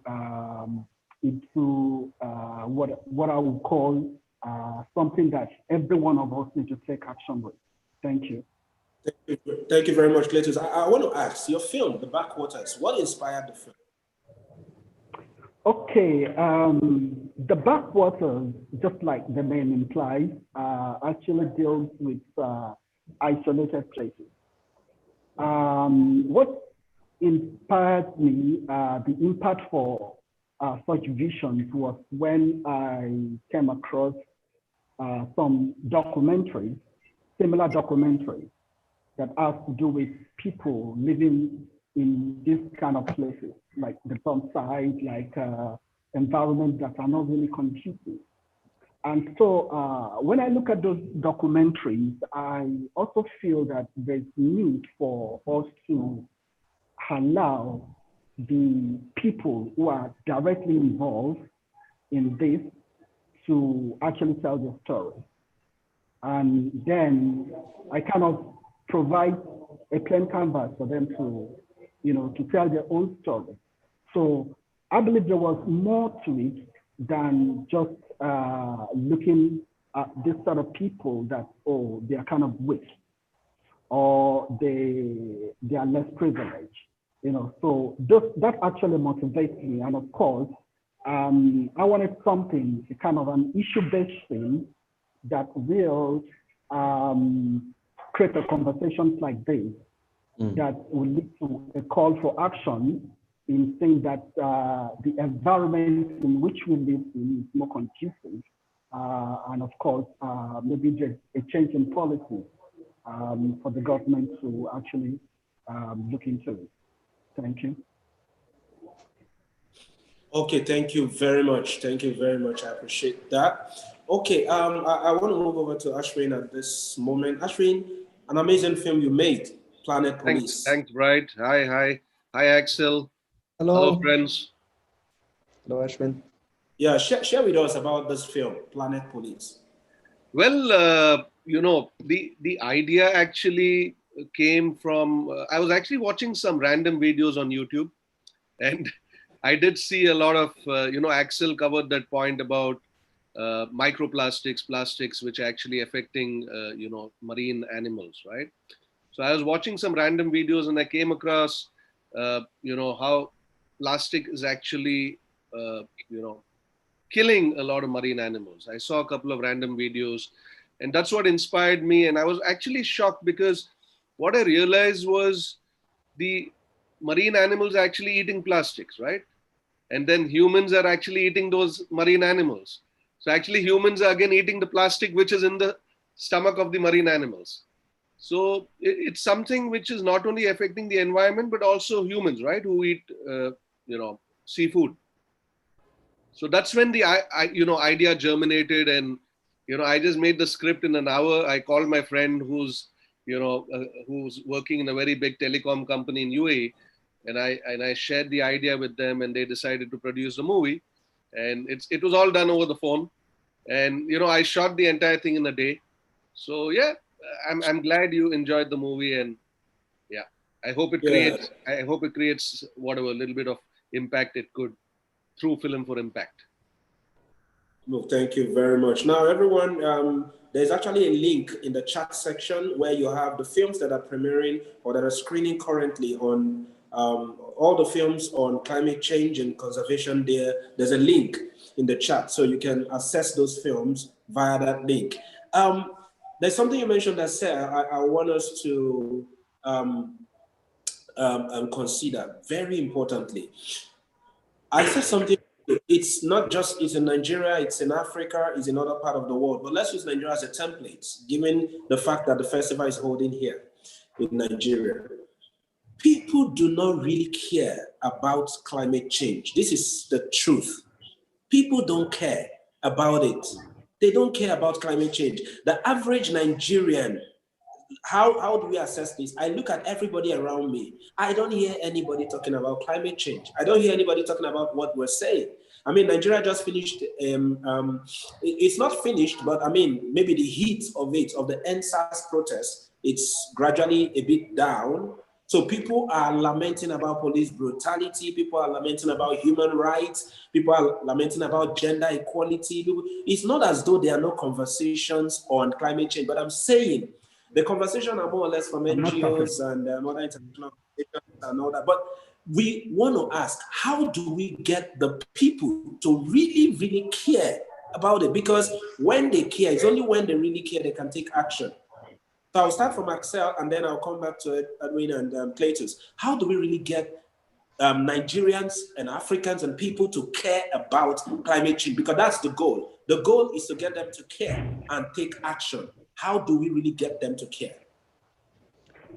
It's a difficult subject, and I mean, I have to be very humble about the fact that, for example, it might be much easier for me to find time to care about, you know, climate change and the environment living in Sweden, where we already have these kind of basic needs met that a lot of people struggling here in Nigeria, they don't. So I can fully understand that, you know, the kind of complex science or discussions about the global climate and the climate becomes peripheral to, you know, daily problems, brutality, getting food on the table, you know. So it's I mean, and that's also something I like. A philosopher, anthropologist, Tim Ingold, he describes the problem with the way we talk about the climate and kind of the globe today, excludes these local people in the sense that, I don't know if this, no, okay. So let's say you have when we talk about the global climate, the global environment, it can exclude people, so it makes them feel like this is the world and the global climate, and outside stands the person that actually experiences this. So instead we need to start having discussions and policies that kind of puts the lived experience in the climate in the center of how we design them, and that's a lot about trying to bring in, you know, local knowledge and experiences and work more bottom up than top down, I think. These are all hard, you know. It's also, like I mentioned in my presentation, something that needs to be done on the institutional basis, where you create institutions that empowers people, educates people, and make them understand, you know, the consequences, but also the benefits for them long term of behavioral change. So, I mean, it's usually, I mean, to get people to change behaviors, it's been proven hard to just come and say, this and this, what you're doing is wrong and causing these and these impacts. Instead, kind of work with how you can invite them to a behavioral change that then can lead to a change in perception. So for example, with plastics, you know, that's why when we organize, or organizations organize beach cleanups, for example, in Ghana, just action of picking up plastic and doing something that kind of feels good, and you're told that, okay, this is causing harm to the environment, and you're picking it up. Just that small action can possibly lead to a kind of shift in your mindset that will also affect the way you perceive environmental issues, but also what parties you vote for, if and how much pressure you push upwards to politicians and their responsibilities. I don't have any clear answers, and I don't want to. It's kind of dangerous to impose this Western, policy tool set directly onto here, because it doesn't work here. So I stay humble. Okay. Yeah. I button right before Cletus comes in. So obviously, I believe in action from the root level, the ground level, right? If you really need to, bring in the change, I would suggest schools, schools adding in this topic to educate the younger generation, right? See, it's all about the generation change. It's difficult to explain to older generation the value of climate change, plastic use. So there should be a lot of education put in schools. There should be chapters, there should be subjects about the environment, because, the moral of my film Planet Police is you have only one home, one permanent home, which is planet Earth, right? That's your permanent home. Your brick home keeps changing, right, over the years. Depends where you stay, where you travel, but there's only one permanent home, which is planet Earth. So the education and awareness really has to get into the grassroots level, in schools and colleges. That's number one, right? Number two, I'll give you an example of UAE, Dubai, right? Dubai, the government-owned electricity board. It's called DEWA, DEWA. That's Dubai Electricity and Water Authority.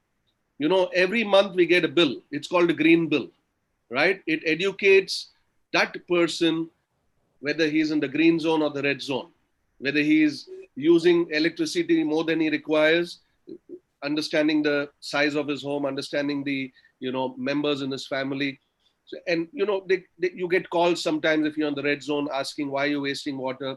I mean, the government is also taking so many steps to ensure that the citizens or the expatriates are actually educated and value electricity, water, which of course impacts the climate end of the day. Okay, thank you very much. Thank you very much. That sounds great. Cletus, you want to add to that? Yes, let me just add a little bit to that. I think when it comes to the issue of climate change, I believe we need to tackle it in so many different levels: the national, the regional, and of course the global. But I think the most important is for us to begin to look in depth, inward, and tackle it from the local level. I believe there's need for more orientation, because it's quite difficult. Just like our Green said, there's need for a behavioral change. And before that can happen, there has to be orientation. People need to know that when you do this particular thing, the ripple effects of it will come back to you. So when people start having that awareness, having that consciousness that their action can lead to this, then definitely they will begin to see that there's a need for us to do this. And I also believe that there's a need for community engagement in things like this, because when it comes to the local setting, the average market woman does not understand what global change or climate change is all about. But when we begin to educate them, they will begin to see that it's part of their human rights, it's part of their community responsibility for them to be able to take action. Because in them seeing that there's an effect that can get back to them, that's when they can begin to say, you know what, if we do this thing, definitely it's going to have kind of impact on their livelihood and of course the environment. So I think it's a discussion that we need to take very seriously at the local level. Also at the global level, you can see that even with the Paris Agreement, some countries that you think oh, this should be a benchmark in terms of people we look up to. I'm talking of the developed countries. There's still some that are skeptical, looking at global change like, oh, it's still something that does not, we don't need to really take serious. You understand? So some countries still need to be diplomatically be engaged with, for them to accept the fact that climate change is a serious issue that we need to tackle, both on the local and of course the global thing. Thank you. Thank you very much. Thank you, Cletus. I want to write on that to ask Acel. Now we are trying to bring this down to taking action, because we've got to take action. Sharing the idea and all, it's not enough. We want to take action. Who are the major stakeholders that we need to engage in bringing about effective execution of this concept of driving climate, the narrative of climate change in our countries and communities? Who are the major stakeholders? Because at this point, we want to be looking at who exactly we need to be engaging to make sure that this works. Because like I said, the goal is to make it work, to make people care and to make people do the right thing. Who are the major stakeholders we need to be engaging in at this point? I think it's definitely first and foremost the government, because they need to set up a regulatory system that mitigates these issues and pushes things in a direction that can enable development and change. But then also all these large companies and the private sector needs to be held accountable as well. So I think there is a danger sometimes in shifting responsibility to the daily citizens, and I think that if this person does collect or collects his or her trash, then that will make a huge impact. I think it really needs to start with strong regulations, and for example in Sweden, the reason why we have been able to cut down carbon emissions is a carbon tax, and looking at ways how to make regulate industries following stringent standards that then can suppress the majority of the emissions. Yeah, I mean, I would say government and the private sectors, and especially the big companies that produce and the companies that sell, for example, single-use plastics and products, because that's another issue. We have an agriculture sector that is kind of shrinking. Meanwhile, we import a lot of stuff here, and a lot of African countries have become net importers of produced stuff rather than produce it locally. So shifting that kind of production line, I think, is also an important step, because it becomes very hard for politicians here to regulate large companies that produce something on the other side of the globe and then import it here. So it's that whole chain of the global political economy that. But yeah, that's my main. Okay, thank you very much, Axel. I want to come to Edwin now and Cletus. We are filmmakers. To be honest with you, I think also that one of the reasons people are yet to come to live with the whole climate change issue is a lot of people you interview, a lot of people feel climate change, the theme or the concept of climate change is a boring issue. It's not, there are topics you talk about, they look boring. First, it's still looking more, do I say metaphysical to certain people? They don't just understand what that is. That's one. So it's complex to so many people. When you start telling them, climate change, say please, they want to deal with what they feel it's an issue they can understand. As filmmakers, how can we really help this cause of climate change? How can we use the power of film to create behavioral change? How do you think we can engage it to simplify the concept of climate change, engage the people, and create that behavioral change? How do you think we can achieve this? You can start, Cletus. Okay, thank you very much, Bright. I think everyone has responsibility. And when it comes to us filmmakers, the primary purpose is for us to tell stories. Stories that are engaging, stories that people can relate with. And when it comes to documentary, issue-based topic, social-conscious, that will serve as something that people can really talk about. Of course, that will lead to action. I think the primary reason why some people think it's boring, just like you said, Mr. Bright, is that they regard it as a complex issue. So there's need for us to break it down to the average person, because when you want to watch a movie or you want to watch any work of art, the first thing that comes to mind is that you want to be entertained. You want to be emotionally engaged. And when the issue of climate comes into it, I think more often we kind of look at it from a reporting point of view, a journalistic peripheral point of view, without without having this engagement in terms of storytelling to make it human angle. So I think for us filmmakers, we really need to begin to break it down, that we can have an issue-based subject, issue-based thing that are kind of engaging and of course entertaining.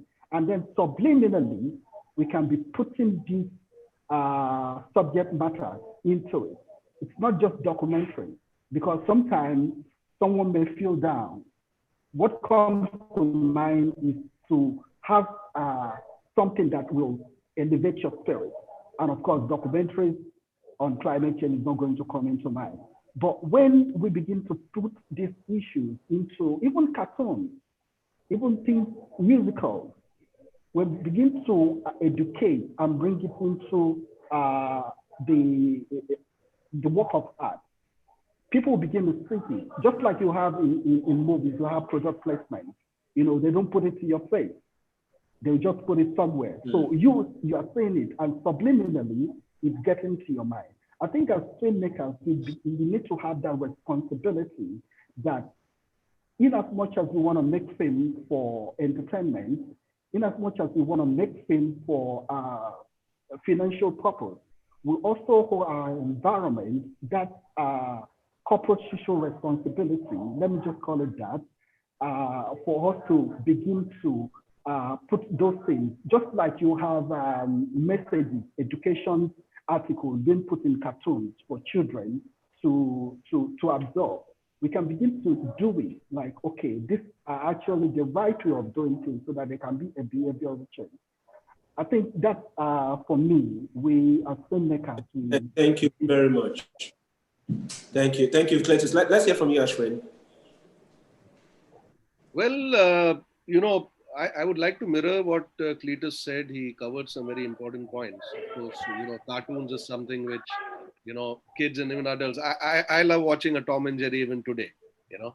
So, but the most important, I think, to reach the wider audience, to create a global impact, is big stars also speaking about it or promoting films, you know, based on climatic change. Let's say a Will Smith acts in a short film, you know, just for the, you know, for the sake of the earth or the environment. It's going to reach a wider audience, right? A Kanye West, instead of, you know, running for the presidential election, should have used those 57,000 votes to create a film instead, right? On climatic change, on the environment, on the planet. I think that would create a bigger impact, right? Because big stars have a bigger reach. Now, we as, you know, what I've done 3 short films, you know, I'm a nobody in the film industry, right? At least for the moment. So it'll be very difficult for, you know, small filmmakers to actually create a big impact unless the government butts in, bigger stars butt in, film stars butt in, politicians butt in, you know, educational institutes butt in. That's the only way I believe it can create a big impact. Thank you very much. I agree with you.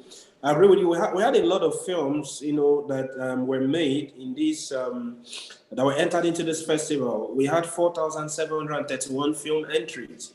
Wow. And that was like really huge. Only about 120, less than actually. Finally, we had to cut down from 128 to about 68 or thereabout. And finally made it to the film festival. So most of the films that were premiered in the festival, that screened at the festival, they were very solid films, of which your films are part of it. Also, one other film, that should be Greater. So yeah, that should be the title. That was also an amazing film. I Am Greater, an amazing film that also is currently screening. You know, so these films are great. These films are amazing. I also have made a few social change-driven films. I'm currently working on some major TV series for this purpose. But, you know, I'm also beginning to relearn, because even if we want to create socially conscious film, just like Clayton said, it's very important that the people you're creating it for love it.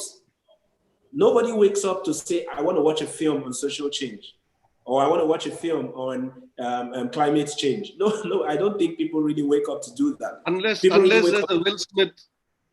a Will Smith in the cast, you know, exactly, or a Jackie Chan in the cast, you know, thank you. Or a Sunny Leone in the cast. Yeah, exactly. So what you're saying in essence is that our theme should be secondary to the audience. Primary to the audience should be the entertainment, which comes with the star and with the whole entertainment aspect of the film. That should be made primary to them, even though for us, primarily, our social change theme is what we're holding. It's primary to us. Entertainment is secondary, but to them, you make the entertainment primary, and then the theme secondary. So a simple example. Sorry, Bright, a simple example. Which is the biggest, most famous vegan food brand today globally? The famous what? Vegan food. VEGAN, vegan. Vegan meat. Yeah. Vegetarian meat, right? The most famous brand today globally is a brand called Beyond Meat. They make plant-based meat. You know, burgers, frankfurters, sausages. That's the biggest global brand today. Now, there were brands before Beyond Meat, there were brands after Beyond Meat as well. But why is Beyond Meat the biggest today? Because the brand ambassador is Leonardo DiCaprio. He put out a tweet, he put out an Instagram post that, you know, let's save the environment, let's, you know, not kill animals, let's go to plant-based meat. You eat the grains, you feel the meat, you feel the taste, but you're not killed an animal, it's plant-based. So today you see Beyond Meat is huge, right? Globally famous. Why? Because Leonardo DiCaprio had that reach, you know. Thanks, Zola.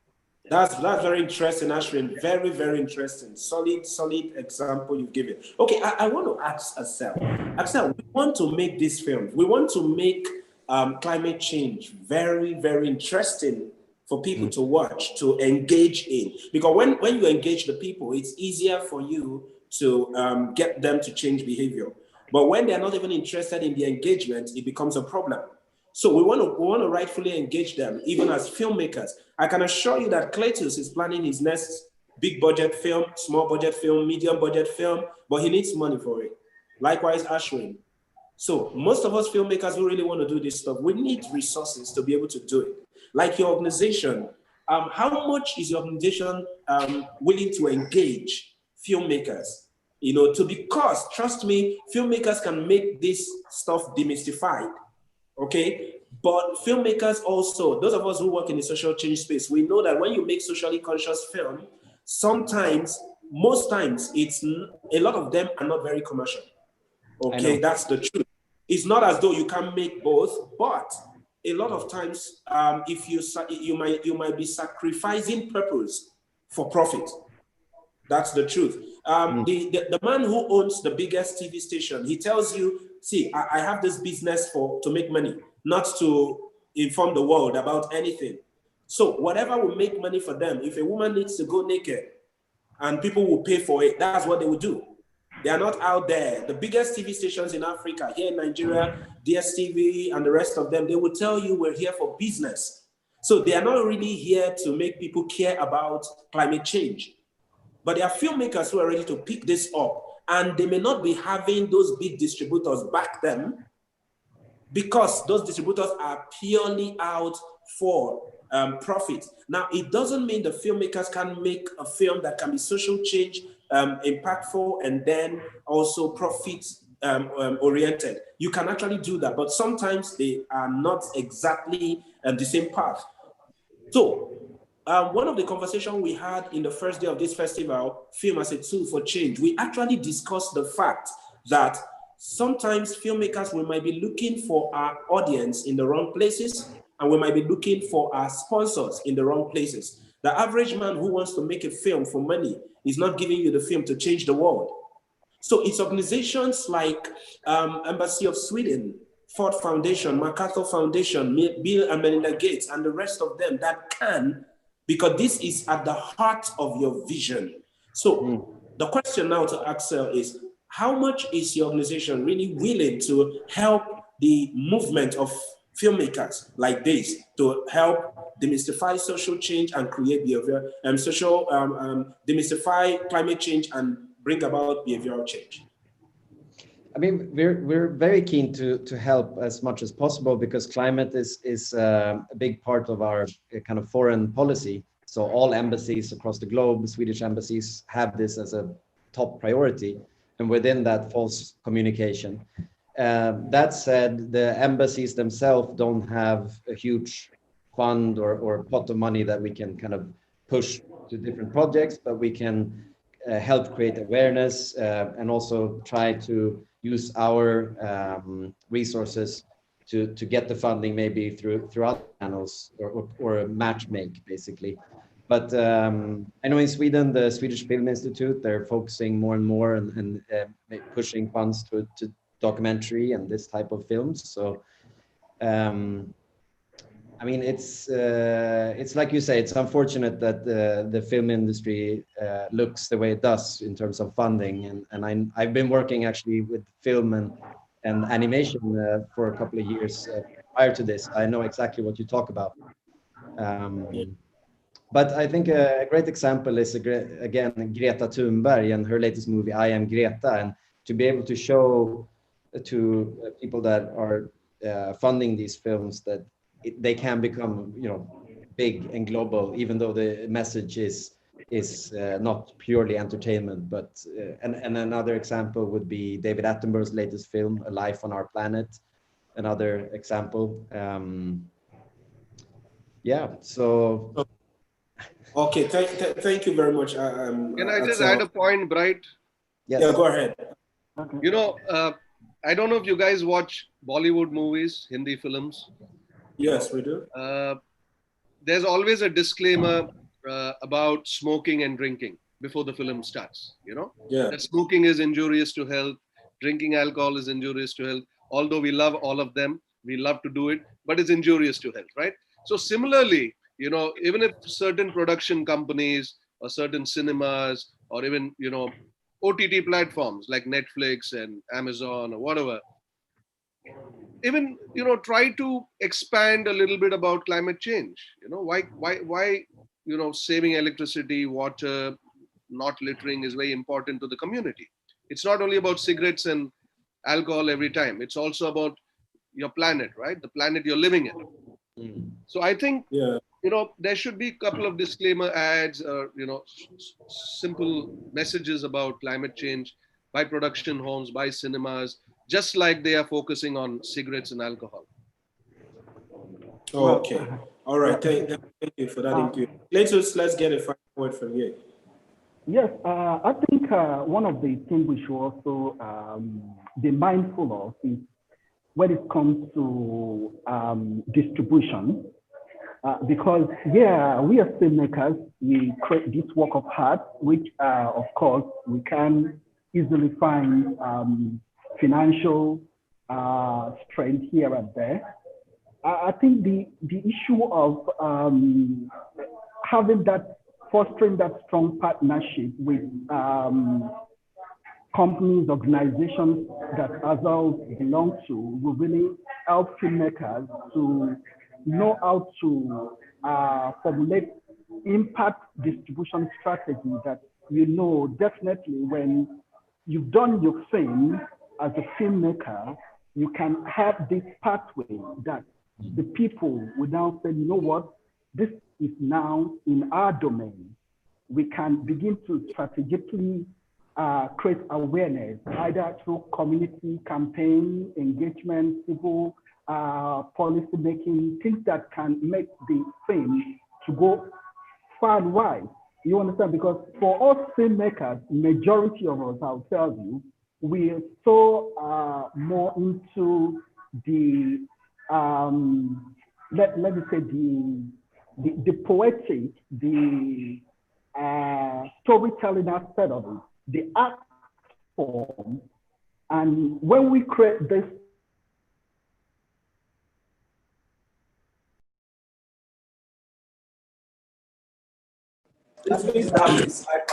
Please, could you unmute yourself, please? Hello, can you hear me now? Yeah, we can hear you. Okay, okay. So in a nutshell, what I'm trying to say is that there's need for we filmmakers to have that pathway, a strong partnership in terms of organizations that can take care of this film and say, you know what, this is in our own domain. We can begin to create a campaign showcase that will lead to impact. You understand? Yeah. Because it's one thing for you to see this film within that community and for you to be able to measure impact. For example, my own film, The Backwaters, the first place I actually showcased, it was in a little community. You know, I was invited and people just sit down and they're watching. And it was really overwhelming because a lot of people kind of, wow, they walk up to me after that and said, wow, this is really emotional. Now, how do I measure that impact? I don't know how many people will, that film will lead to change in behavior. I don't know how to measure that impact as a filmmaker. I'm deficient in that field. So I think if we can also have partnership, you know, that can say, you know what, you're done with your film. Even before you engage in your film, you want to be part of it. You want to kind of engage you and structure you in ways that it will go not only local, but global for a wider reach. Thank you. Oh, okay.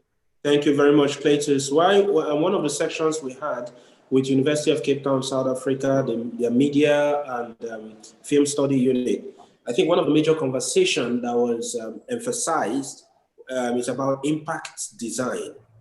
Even as a person, as a filmmaker who makes film for social change, it's one great thing I also got to take out from that section with them. We need to have a very good impact design before we approach our project, so that from start to finish, there's a solid template we're going to follow step by step to achieve it. So we've done a flag that our time for this section is up. So for just maybe like 30 seconds, I want to have my panelists just give like a roundup statement. Axel, you can give us a roundup, then we'll take from our other two panelists, please, quickly. Okay, thank you, everyone. Thank you, all the honorable panelists. It's been a very interesting discussion. And I hope that I could contribute to some fundamental kind of knowledge of this problem. And I'm looking forward to now delve into and dive into and see all the films. And I would like to just end on a quote from Greta Thunberg, and that is, "The eyes of all future generations are upon you. And if you choose to fail us, I say we will never forgive you." I think that's important because, you know, we're talking about the future generation here, and the children, they will be the future generations. So thank you. Right. Thank you very much, Axel. I want to take a final word from Cletus and end with Ashwin. Okay. I think I've learned a lot. Thank you, Hazel. Thank you, Bride. Thank you, Aswin. Really, really grateful to be a part of this. And as I continue with this great festival, learning, I also want to be able to have it in mind that the issue of global change, the issue of climate change is something that we really, really go a long way in seeing that there's actually that behavioral change. So I want to say a very big thank you to Bright for making me part of this panelists. And I'm looking forward to learn more from you people. Thank you so much. Thank you. Thank you very much, Cletus. Let's go over to Ashwin. Thanks. Firstly, Bright, and also, you know, the film festival for this wonderful platform. I was quite excited to be a part of the festival. And, you know, like Axel rightly said, it's about leading by example, right? I think if all of us take initiative, if all of us take even a small responsibility, you know, 1 degree of change, that could create a very big impact for the planet, for the environment. So that's what my title was all about. It's about you being a planet police. You got to be a police of your home, your planet, right? It starts with you, and it will not end with you. The cycle will go on globally. Yeah. Right? So I'm excited to do all the films, and I wish everybody all the best for all the films being selected. Congratulations. Thank you very much. Thank you very much, Ashwin. And thanks to our panelists for joining us in this section. It's been an amazing section at the Africa Film for Impact Festival. The theme for this particular section was about climate change. We're trying to understand the concept around climate change and move towards making our world a better place. Just like Ashwin's film says, being your own planet police. So live a better country. So thanks for joining. Let me use this opportunity to also inform every one of us that Africa Film for Impact Festival will be coming to a close. Tomorrow is the grand finale for the festival. We'll be ending with a awards ceremony starting by 4 p.m. So we'll be giving you a general invite to join us at the grand finale. So thank you once again for this section. See you. Thank you. Thank you.